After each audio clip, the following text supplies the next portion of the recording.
Is Buddhism a religion? Is it a philosophy? What is it? What do you think it is, if you could describe it in a word? It's a way of life. It's a sort of practical toolkit for human life, for fulfilled, happy, meaningful human life. It's relevant to all human beings. What would it be like to be a human being where you were completely and utterly free of greed, hatred and any sort of confusion about life, always sort of present in your life, always with a compassionate response? The Buddha taught that we could change our mind from a mind with greed, hatred, delusion, to one of generosity, awareness, kindness, love. So the amazing thing about the Buddha is that he actually managed to find ways to communicate. Well, how can you, as a human being, start to wake up a little bit at a time to your own potential as a human being?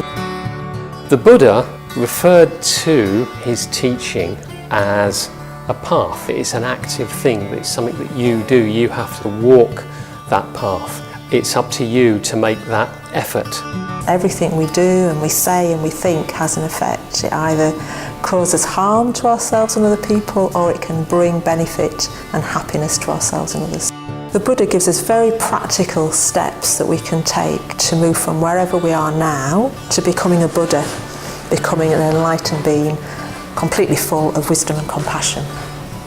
Amazing.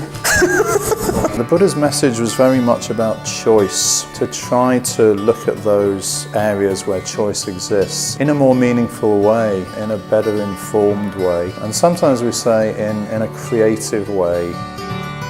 You might meet down the Buddhist Centre people who have qualities that you feel drawn to, that are sort of an echo of the qualities of the Buddha. Hopefully you will meet people who are kind and compassionate and can help bring some more clarity to what life's about. Sangharakshita, the founder of our movement, travelled around India, became a Buddhist monk. At some point he decided to come back to the UK and he decided to form a movement, a Buddhist movement that would be appropriate to the West, the modern world.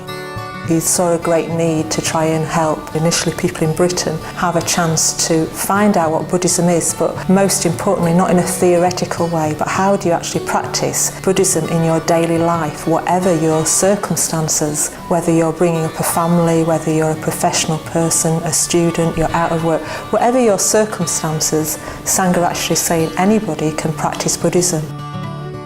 Some 40 plus years on, we're now represented all over the world, and Triratna Buddhist community is generally seen as a significant contributor to the picture of international Buddhism.